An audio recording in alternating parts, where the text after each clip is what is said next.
रामनवमीच्या दिवशी सर्वांना सुट्टी म्हणून आम्ही निघालो होतो वन डे ट्रिपला. 4 जणी मैत्रिणी आणि आमची फॅमिली असं सोबत निघालो होतो.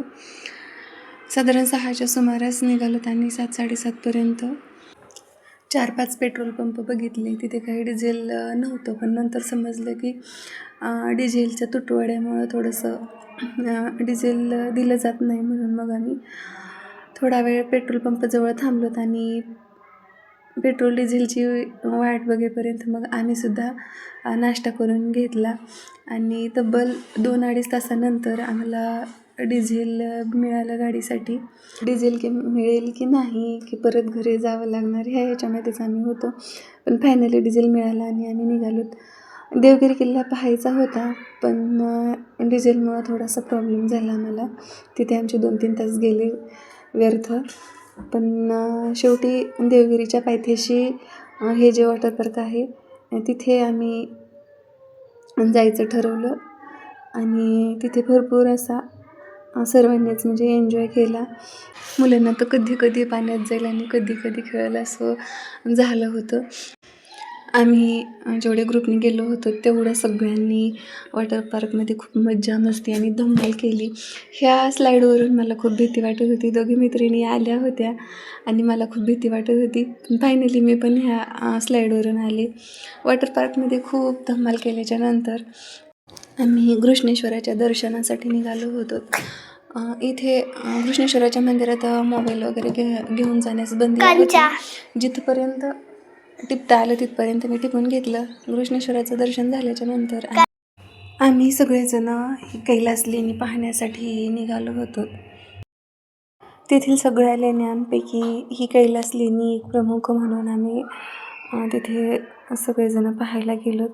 आणि खरंच खूप त्या लेण्यांचं काम खूप छान आहे. इतके वर्ष झाली तरीही ती कलाकारी अजूनही आहे. आता थोडीफार त्या दगडधोंड्यांची झीज होत आहे, पण खरंच खूप छान आहे, अप्रतिम आहे. वरून माळ कोरलेला एका दगडात.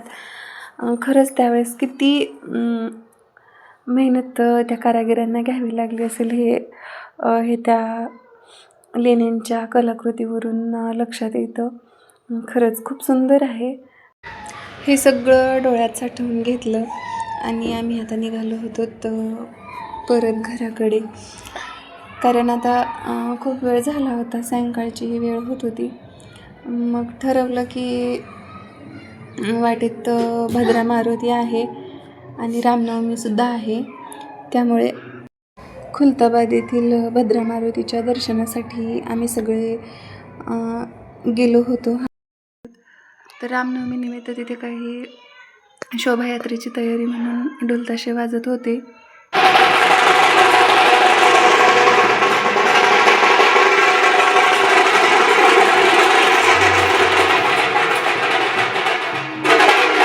प्रसादहार घेऊन आम्ही मंदिरात गेलो. पुरुषांना जाऊ देतात, महिलांना जाऊ देत नाहीत मारुतीच्या दर्शनासाठी, म्हणून पुरुषांची वेगळी रांग आणि महिलांची वेगळी रांग होती. अशा पद्धतीने पुरुष गाभाऱ्याकडे जाऊ शकतात आणि महिलांना दुसऱ्या बाजूने होतं. आम्ही सगळ्यांनी छान छान अशी दर्शनात घेतली आणि सायंकाळची वेळ होती. हरिपाठसुद्धा म्हणजे सुरू होता. रामनवमीच्या दिवशी रामाच्या दूताचं दर्शन घेतलं आणि निघालो.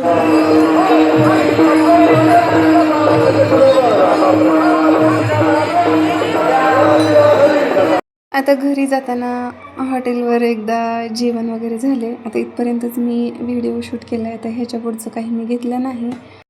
घरी पोचायला आम्हाला रात्रीचे 11:30 वाजले आणि खूप नंतर बोर झालं होतं. कशी वाटली आमची वन डे ट्रिप नक्की कमेंट करून सांगा. बाय.